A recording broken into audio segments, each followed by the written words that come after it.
پاکستانی سائنسدان ڈاکٹر عبدالقدیر خان نے پاکستان کو جوہری طاقت بنانے میں اہم کردار ادا کیا تھا۔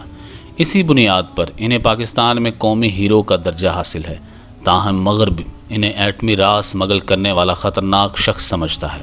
1 اپریل سن 1936 کے روز بھارتی شہر بھوپال میں پیدا ہونے والے پاکستانی ایٹمی سائنسدان ڈاکٹر عبدالقدیر خان کو پاکستان میں جوہری ہتھیاروں کا بانی تصور کیا جاتا ہے۔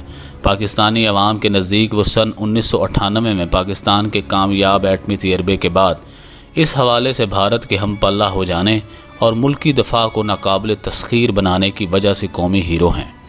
لیکن ایران، لیبیا اور شمالی کوریا کو غیر قانونی طور پر جوہری ٹیکنالوجی فراہم کرنے کے الزامات سامنے آنے کے بعد ان کی حیثیت بھی متنازع ہو گئی۔ انہوں نے سن 2004 میں غیر قانونی طور پر جوہری ٹیکنالوجی کی منتقلی کے جرم کا اعتراف بھی کیا، جس کے بعد انہیں اسلام آباد ہی میں ان کے گھر میں نظر بند کر دیا گیا۔ فروری سن 2009 میں عدالتی حکم پر ان کی نظر بندی تو ختم کر دی گئی، لیکن وہ اپنی نقل و حرکت کے بارے میں حکام کو مطلع کرنے کے پابند ہیں۔ ڈاکٹر AQ خان ہمہ وقت سیکیورٹی کے حصار میں رہتے ہیں۔ بھارتی شہر بھوپال میں پیدا ہونے والے ڈاکٹر AQ خان کا خاندان 1947 میں برصغیر کی تقسیم کے بعد پاکستان منتقل ہوا۔ 1960 میں کراچی یونیورسٹی سے سائنس کی ڈگری حاصل کرنے کے بعد وہ اعلیٰ تعلیم کے لیے جرمن دارالحکومت برلن چلے گئے۔ بعد ازاں انہوں نے ہالینڈ اور بیلجیم میں بھی تعلیم حاصل کی۔ پاکستانی جوہری پروگرام کے لیے خان نے یورینیم سینٹری فیوجز کے بلیو پرنٹ حاصل کیے تھے، جو انہوں نے ہالینڈ میں قائم پرینکو نامی کمپنی میں کام کرتے ہوئے حاصل کیے۔ سن 1976 میں انہیں اپنے ساتھ پاکستان لے گئے تھے اور اس جرم میں ہالینڈ میں ان کے خلاف مقدمہ بھی درج کیا گیا تھا۔ لیکن بعد میں ڈاکٹر AQ خان نے یہ بات ثابت کی تھی کہ یہ پرنٹ چوری نہیں ہوئے، بلکہ ان کا علم پہلے سے ہی کتابوں میں موجود ہے، اور ان کے خلاف اس مقدمے میں بیٹھے سائنسدانوں کی جیوری نے اس بات کو تسلیم کیا تھا کہ خان صاحب نے یہ راز چوری نہیں کیے، بلکہ یہ پہلے سے ہی کتابوں میں موجود ہیں۔ پاکستان آمد کے بعد اس وقت کے پاکستانی وزیر اعظم ذوالفقار علی بھٹو نے انہیں یورینیم کی افزودگی کے منصوبے کا انچارج بنایا۔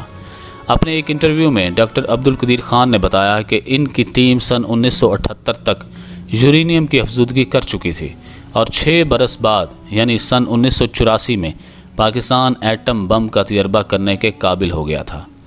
مختلف وجوہات کی بنا پر پاکستان نے ایٹمی تجربہ کرنے سے گریز کیا، اور آخر کار یہ کام سن 1998 میں مکمل ہوا، جس کے بعد ڈاکٹر عبدالقدیر خان قومی ہیرو کے طور پر سامنے آئے۔ لیکن ان کا زوال اس وقت شروع ہوا جب سن 2001 میں امریکی دباؤ کے بعد پرویز مشرف نے انہیں کوہوٹا ریسرچ لیبارٹریز کی سربراہی سے ہٹا کر انہیں خصوصی مشیر بنا دیا۔ تاہم پاکستانی اسٹیبلشمنٹ کو بھی شاید یہ اندازہ نہیں تھا کہ ان کا ہیرو اس قدر متنازع بھی ہو جائے گا۔ اقوام متحدہ کے جوہری ہتھیاروں سے متعلق واش ڈاگ نے اسلام آباد کو ایک خط ارسال کیا، جس میں الزام لگایا گیا کہ پاکستانی جوہری سائنسدانوں نے جوہری راز فروخت کیے ہیں۔ بعد ازاں خان نے سرکاری ٹی وی پر آ کر اس جرم کا اعتراف کیا۔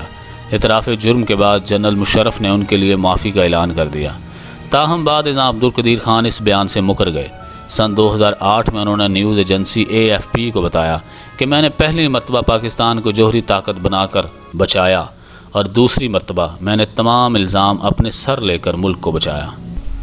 سن 2012 میں AQ خان نے تحریک تحفظ پاکستان نامی ایک نئی سیاسی جماعت کے قیام کا اعلان کرتے ہوئے عملی سیاست میں قسمت آزمانے کا فیصلہ کیا۔ ان کی جماعت نے ملک بھر سے 111 امیدوار نامزد کیے، جن میں سے کوئی بھی کامیاب نہ ہو پایا، اور 1 سال بعد انہوں نے جماعت ختم کر دی۔ اسی برس انہوں نے اپنے ایک انٹرویو میں یہ دعویٰ بھی کیا کہ سابق پاکستانی وزیر اعظم بینظیر بھٹو کی ہدایت پر انہوں نے 2 ممالک کو ایٹمی راز مہیا کیے تھے، تاہم انہوں نے ان ممالک کے نام نہیں بتائے۔ بھٹو کی جماعت نے ان الزامات کی تردید کی تھی۔ گزشتہ 2 دہائیوں کے دوران سامنے آنے والے متعدد تنازعات کے باوجود ڈاکٹر عبدالقدیر خان کی عوامی مقبولیت میں بظاہر کوئی کمی نہیں آئی۔ آج بھی پاکستان میں کئی تعلیمی ادارے ان کے نام پر قائم ہیں، اور ان کی تصاویر کتابوں اور اسٹیشنری پر چھاپی جاتی ہے۔ مئی 1998 میں بھارت نے جب ایٹمی دھماکے کیے تو ڈاکٹر AQ خان نے وزیر اعظم نواز شریف سے ایٹمی تجربہ کرنے کی درخواست کی تھی۔ بالآخر میاں محمد نواز شریف کے دور میں ڈاکٹر AQ خان نے چاگی کے مقام پر 6 کامیاب تجرباتی ایٹمی دھماکے کیے تھے۔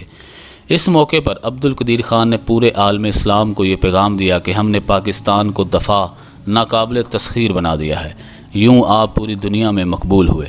سعودی مفتی اعظم نے AQ خان کو اسلامی دنیا کا ہیرو قرار دیا اور پاکستان کے لیے خام حالت میں تیل مفت فراہم کرنے کا فرمان جاری کیا۔ اس کے بعد سے پاکستان کو سعودی عرب کی جانب سے خام تیل مفت فراہم کیا جا رہا ہے۔ مغربی دنیا نے پروپیگنڈا کے طور پر پاکستانی ایٹمی بم کو اسلامی بم کا نام دیا، جسے ڈاکٹر AQ خان نے بخوشی قبول کر لیا۔ پرویز مشرف کے دور میں پاکستان پر لگنے والے ایٹمی مواد دوسرے ممالک کو فراہم کرنے کے الزام کو ڈاکٹر AQ خان نے ملک کی سلامتی کے لیے سینے سے لگا لیا۔ ان دنوں ڈاکٹر AQ خان کی حالت تشویشناک ہے، ان کو کورونا کی تشخیص کی گئی ہے۔ دعا ہے اللہ پاک انہیں صحت عطا فرمائے اور ان کو لمبی زندگی عطا فرمائے، جنہوں نے پاکستان کو ناقابل تسخیر بنایا۔